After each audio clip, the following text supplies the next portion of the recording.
Welcome to Crime, Corruption, and Cocktails, the true crime podcast where we discuss cases that involve corruption and negligence from the people that we are expected to trust. These cases range from the police ignoring protocol to corporations placing people's lives in jeopardy in order to maximize profit. Today, I am drinking a hard apple cider. How about you, Jenny? I've got some white wine with me. I know last week I said I love hard apple cider, and that makes me happy to hear you're drinking some. It's absolutely delicious. Yeah, have a nice sip for me. All right, let's get into our case. This week's episode focuses on the death of Mitrice Richardson and the controversy surrounding her death and the police investigation. Mitrice Richardson was a 24-year-old former beauty pageant contestant that went missing from Calabasas, California. Mitrice had recently received a bachelor's degree in psychology. She graduated with honors and was the first person in her family to actually go to college. She was working as a go-go dancer at a gay club around the time of her disappearance, but it was a go-go dancer. She was not a stripper. Go-go dancers are just kind of like the people that get everybody hyped up in clubs, just getting everybody ready to have fun. Mitrice was funny, ambitious, and close with her family. She was also an out lesbian, which her family was very accepting of. In the days leading up to Mitrice's disappearance, family members say that Mitrice had been acting oddly and leaving them strange voicemails, and a psychologist she had interned with and was close to believed Mitrice was showing early symptoms of bipolar disorder, which often shows up in your 20s. On September 16, 2009, Mitrice drove 40 miles from her home in the LA area to Joffrey's restaurant in Malibu. She was interested in attending nearby Pepperdine University for grad school, and it's believed she made the trip to possibly visit the university.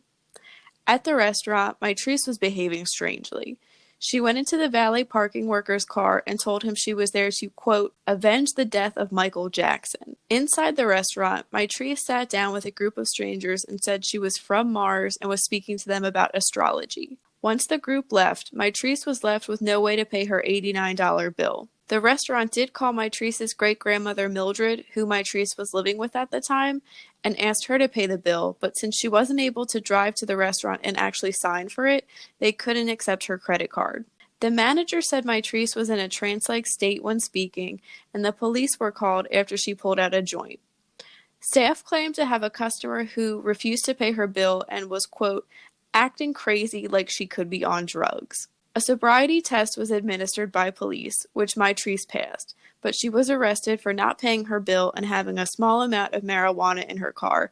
It was less than an ounce, I believe. She allegedly told an officer she went to Joffrey's because she was, quote, drawn to the lights. It should be noted the restaurant was considering paying her bill, so she would only receive a ticket for marijuana possession, but they were worried for her safety and didn't think she should be driving. Mitrice's car containing her phone and purse were impounded, and she was taken to the Malibu Lost Hills Sheriff's Station. Police didn't mention any odd statements or behavior in their arrest report. Her great-grandmother had called Mitrice's mom, Latisa, and notified her of the trouble Mitrice had gotten herself into. As Mitrice was taken to the station, Latisa called ahead and asked when Mitrice would be released. Latisse was at home with her 10-year-old daughter and didn't want to make the journey to Malibu unless Mitrice was being released that night. She was worried for Mitrice's safety because of her behavior and because she was so far from home.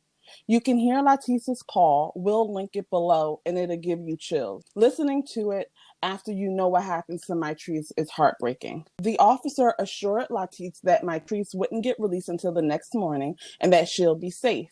Despite his claim, Mitrice was released from the station around 12:38 a.m. with no personal belongings or money in a dark wooded area she was unfamiliar with. We'll have a map link, but on the map you can see that there isn't much in the area. Latisse called the station again at 5:30 a.m. to check in on Mitrice and learned from the Malibu Lost Hills Station custody assistant Sharon Cummings that she had been released hours earlier. Cummings knew that Mitrice did not have her car and that no one was coming to pick her up and claimed that Mitrice declined an offer to stay in the station's lobby and said she was going to, quote, meet with friends.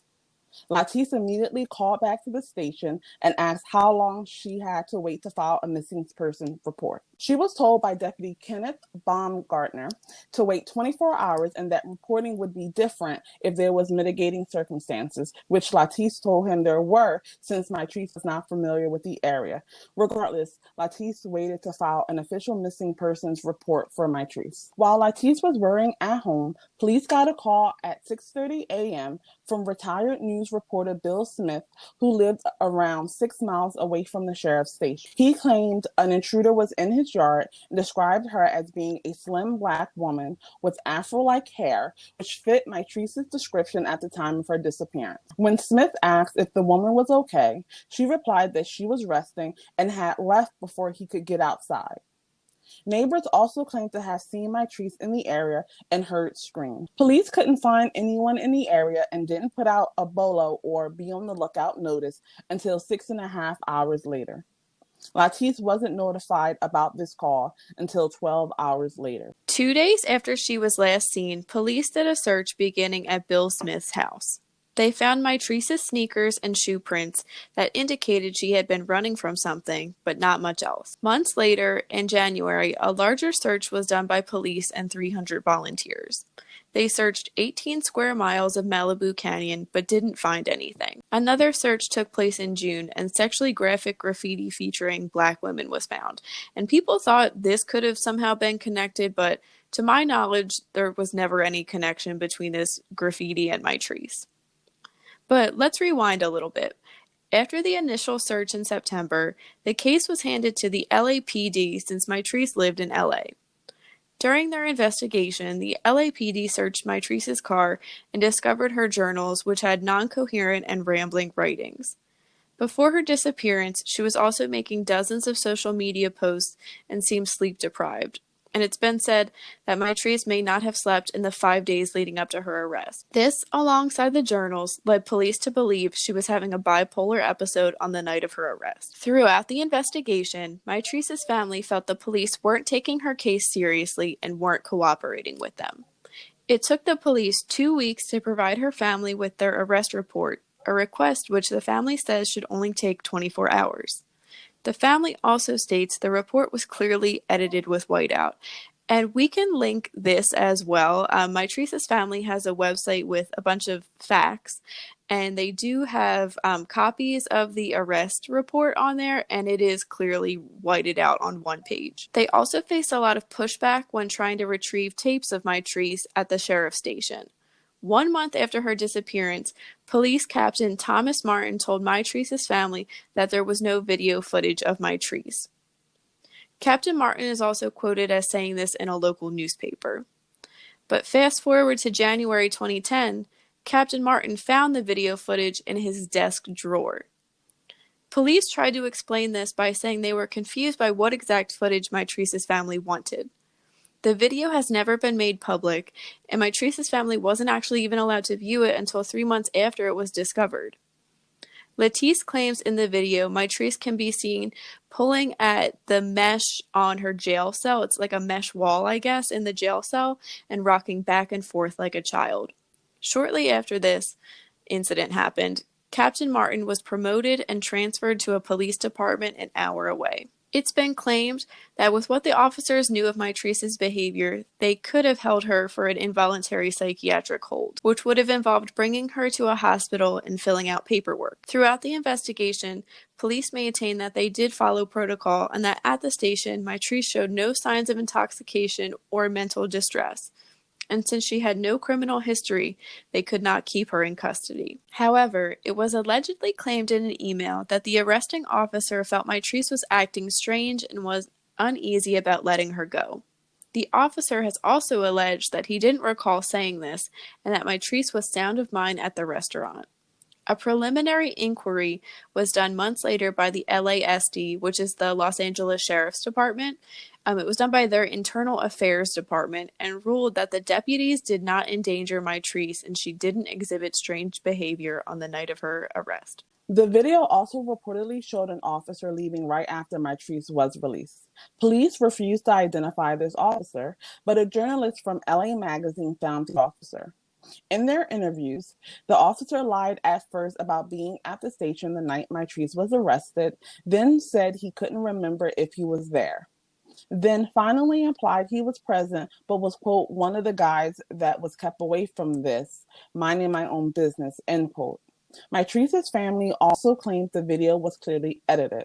While the video could have been edited for time by police, they never explained why the editing took place. While Latisse began to believe her daughter was dead, Mitrice's dad, Michael, thought he saw her in Las Vegas. In January 2010, Michael believes he saw Mitrice near the Las Vegas Strip working as a sex worker. He was so sure it was her that he jumped out of his car and ran after her. He said it wasn't just her appearance, but the way she moved that convinced him it was Mitrice. Mitrice had modeled and danced at a few parties at the Playboy Mansion, and he was worried that someone had possibly recruited Mitrice there, or she was picked up by a pimp after leaving the police station. The police didn't think this was credible, but months later, in June of 2010, a high school classmate of Mitrice's claimed to have seen her at a Las Vegas casino. On the 9th of August 2010, rangers were in Malibu's Dark Canyon, a remote and rugged area of the canyon, checking in on an eradicated marijuana farm. There, they stumbled on Mitrice's new and partially mummified and scattered remains, which were found within 2 miles of Bill Smith's house and less than 8 miles from the Lost Hills Sheriff's Station. State Penal Code dictates that law enforcement should notify the coroner the moment it learns of human remains. But the coroner reported that the LASD didn't alert them until almost 90 minutes after deputies arrived, and almost 3 hours after the Lost Hills Station was informed about the body. Despite a state code that says a body shouldn't be moved without the permission of a coroner, the police airlifted Mitrice's remains without coroner approval. They claimed they were worried animals would get to the remains, but they had been exposed to the elements for 11 months. Police also took no soil samples, which is information that could have been helpful to the coroner's office. Questions arose about the state in which Mitrice's remains were discovered. Her right leg was found 2 yards uphill from the rest of her remains, which is unusual for an animal to move. Her femur was found removed from the soft tissue of her leg, and only some of her clothes, jeans, belt, and bra were found folded nearby. Given the Malibu weather at the time, it is also odd that her body was found mummified and not fully decomposed. An LASD lieutenant claimed once Mitrice's skull was found, her entire skeleton came out of the ground since it was attached to her skull, which simply isn't true since they hadn't found 5 of her neck bones on the day her skull was discovered. Her hyoid bone was never found either. It should also be noted that while Mitrice's family was having a memorial service at the site where her remains were found, they found a finger bone belonging to Mitrice. So many questions arose about how well the area was searched and what exactly was found when her skull was discovered. Mitrice's cause of death was ruled undetermined since her body was badly decayed and showed no signs of foul play. Her hair, clothing, and the insects found on her body were never tested, and her clothing was actually found stuffed inside the body bag that her remains were brought in. Her pubic hair was not combed either for DNA and signs of sexual assault. Police believed she entered the canyon in a manic state and died from anaphylactic shock after being exposed to poison oak or a rattlesnake bite. They also said her body was found in a flash flood area, which could explain the missing clothing. Since Mitrice's remains were found, Latisse and Michael received $900,000 in a lawsuit against the LASD. In 2015, they requested the California Attorney General, who was Kamala Harris at the time, review the sheriff's handling of the case. But Harris claimed there were no grounds for criminal charges against the department. In 2016, the office reversed its decision and began an investigation, but ultimately found there was not sufficient evidence to support the claims. There are several theories associated with this case. These theories are purely speculative, and we may never know what really happened to Mitrice. We are not here to convince you of someone's guilt or innocence, and all persons are presumed innocent until proven guilty in the court of law. First is the police's aforementioned theory that Mitrice succumbed to the elements in the canyon during a manic episode. This theory is not widely accepted since her body was found in an unusual way that animals would not have been able to do. Some of her remains were found uphill, and animals, I guess, would usually move downhill from what I've seen, and animals obviously can't unbuckle her belt and bra to get that off of her.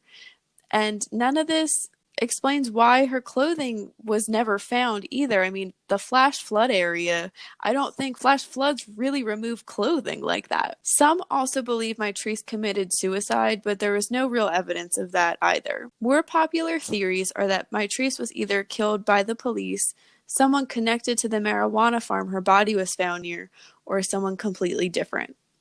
If she was not killed directly by police, it's widely believed that police negligence played a major role in her death.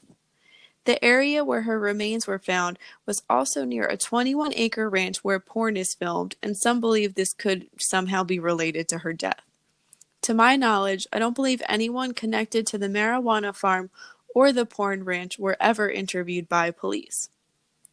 Mitrice's father believes police took advantage of his daughter while she was in a fragile state and detained. Her mother agrees and believes she was possibly raped and definitely murdered. So, Del, what do you think could have happened to So Mitrice? I definitely agree with her parents, and I think the most likely scenario is that Mitrice was killed by someone who was taking advantage of her in her unstable state. I'm not sure who the person is, but it could be tied to the people that were associated with the marijuana farm. Drug dealing is a really cutthroat business, and the littlest thing can cause a confrontation. This is especially true for those connected to one of the Mexican drug cartels, which are very abundant in the California area. And I think that it could have been something as simple as her wandering and them seeing her and thinking that she was working with the police or working with a rival gang that could have caused this. How about you? I definitely think that's plausible. I'm very suspicious of the police in this case, and I think there's evidence to them being directly involved in possibly covering up for another officer, especially since they didn't want to admit who the officer in the video was and they were so late to release it. Del, have you ever heard of the Saskatoon I freezing deaths? have. When I was doing some research into the connection between how the Canadian police treat the Indigenous population and how it compares to how American police treat the Black population, that came up. But can you tell me more? So, Police Canada were known at some point to do something called Starlight Tours, where they would arrest Indigenous people, usually men, for being drunk or disorderly, and drop them off in a remote area and just abandon them. Some people actually died from this. They died mainly from hypothermia. But I can see Mitrice being a victim of something like this. You know, the police drive her out in the middle of nowhere, leave her there as a joke, and she ends up running into the wrong person and getting killed by them. If it wasn't directly the police, I believe someone from the pot farm found Mitrice and killed her, and possibly held her remains or kept her captive before killing her, since her remains were mummified and not decomposed. I wouldn't be surprised if the police were actually connected to this farm somehow and assisted in a cover up, and I'll get to why I think that in a few minutes.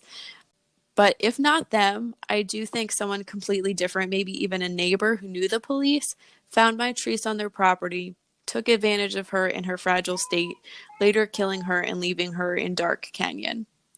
I think she was strangled since her hyoid bone was missing, which is known to show if strangulation has occurred. And her left arm was found flexed, which to me means maybe she was trying to defend herself and grabbing at someone's hands, trying to get them off her neck. And then they ended up killing her. So, Del, this is such a frustrating case. And I know we're going to say this all the time, but this one really, really is. It's frustrating. It's heartbreaking. Right. And I think one thing that's going to come up in a lot of these cases is the level of corruption that these police forces are doing. And I think that in some of the cases, it's a low level of corruption that just happened to, in the mix of things, cause a tragic outcome. Then you have a case like this that has such a high level of corruption that it seems as though these police did not think that someone like Mitrice, a young Black woman, was worth living and worth protecting. And these just aren't unfound claims of the police corruption. They acted very suspiciously The moment she was in their custody, I would say. I mean, they lied to her family about not having video, and then the video was found in someone's desk. Why is video footage being kept in someone's desk? That doesn't make any sense. And why was the police report edited? Why was the video footage edited?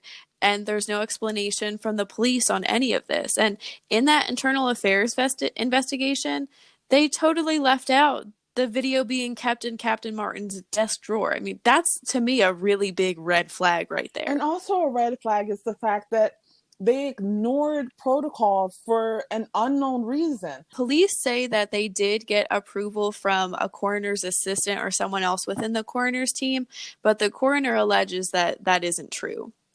And police were left alone with Mitrice's body for 6.5 hours, and her body was found in a bizarre way. So you do need to think, did they take those 6.5 hours to do something, to hide something that would have left evidence? Right, because 6.5 hours is definitely a long time. And one of the things that we talked about was the fact that they actually ended up airlifting the body themselves. Yeah, and it's so weird because they said, they didn't want animals to get to it. It had been out there for 11 months. I've seen situations where they have an officer or a couple officers stationed there on lookout. So if there was really a situation where an animal was going to be there, you could have taken steps to prevent that animal from actually interacting with the body. Exactly. And I think that is part of protocol. And again, we're just seeing these officers disregard it for their convenience, whatever it may be. They're just not listening. Del, you had mentioned too how we're on the topic of ignoring protocol. Many people believe that based off what the Joffrey's restaurant staff told police, they could have held her for that psychiatric evaluation and brought her into the hospital. But the police say they don't have enough evidence for that. And I have heard many people say that the police just didn't want to fill out the paperwork that Yeah, and night. it's a real shame because California has definitely one of the more robust mental health systems, even though it is lacking funding like the others. But they have a law in place where you can 5150 someone, and that simply means if someone is a danger to themselves or others, you're able to detain them on a psychiatric hold. And this is usually for 72 hours. And when it comes to having to do paperwork, all they would have had to do was drop her off at the hospital. And the hospital would have handled everything. So the fact that they didn't do that Yeah. is because of paperwork. When there was no paperwork, you filled out the release paperwork. Right after you did the release paperwork, you should have had her in a patrol car, driving her to the nearest hospital. Yeah, you already have to do an arrest report. I can't imagine it being that much more paperwork. I don't know. This is one of the reasons why one of the many reasons why people don't really like the police and don't feel comfortable or trustworthy because of things like that, because of cutting corners. Cutting corners happens at every job across the country, and in some cases, cutting corners really hurts people. And in this case, it possibly caused someone's death, and we can't accept that. No, and I think that it speaks to a larger problem with the actual police force that was in charge of this case. Definitely. So we have some dirt on these people, and this is all public knowledge. We'll link the article where we found this, but the LASD is a very large and complex police department that makes accountability difficult to come by.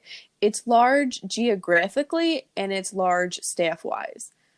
Back in the 70s, officers and stations had police gangs within their stations, and some of these gangs were even considered neo-Nazi white supremacist gangs. And these gangs were essentially ignored by higher ups. It was kind of like if, you don't tell me what's going on, then I don't know what's going on. And it's alleged that the Lost Hills Sheriff's Department carried out vigilante justice.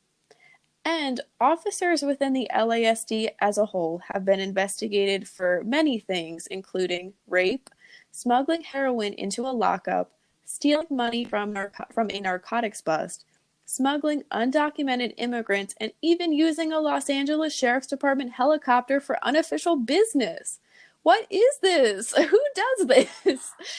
If you look at this police department, all you can really see is that they lack ethics and they lack morals.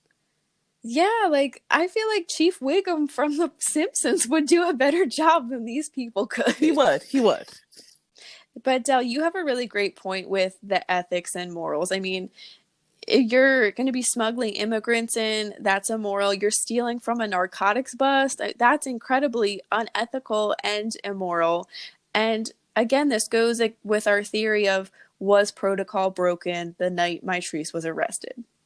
And is this protocol, if they are following protocol, is this ethical around this protocol for mental health? Is it right? Again, should we be accepting this as citizens? Well, this is really tied to the police being the primary people that are handling mental health events, unfortunately. That's a really good point. And that's kind of the conversation we're all having right now. You know, what are the police doing? What should they be doing? Are they doing their job correctly? And when we talk about that, we do need to talk about mental health. 1.2 million people in jail live with a mental illness.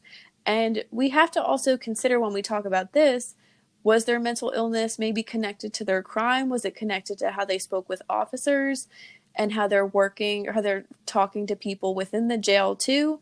We have such a mental health crisis in this country, and we are, I think, making strides to address it, but so much needs to be done. So, right, Jenny, and I think this is all connected to the fact that there's been a decrease in the funding for mental health programs. The police deal with people in one way, and that's to jail people. People who are in crisis, they don't need jail. They need a trained counselor who is patient and knows how to de-escalate an adverse mental health event.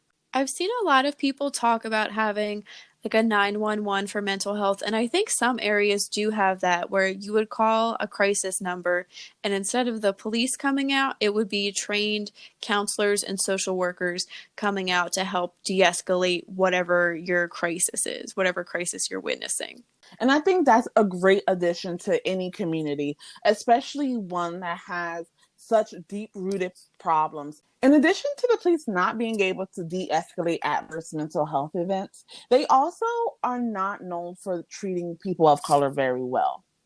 If you look at the LA jail population, it is 53% Hispanic and 29% Black, and that number is from 2019.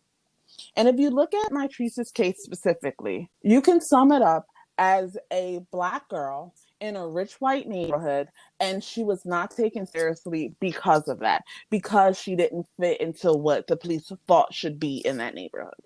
And again, these aren't really unfounded claims we're making. The LAPD has a history of racism and violence against people of color. So when we talk about Mitrice's case, we need to take this history into consideration.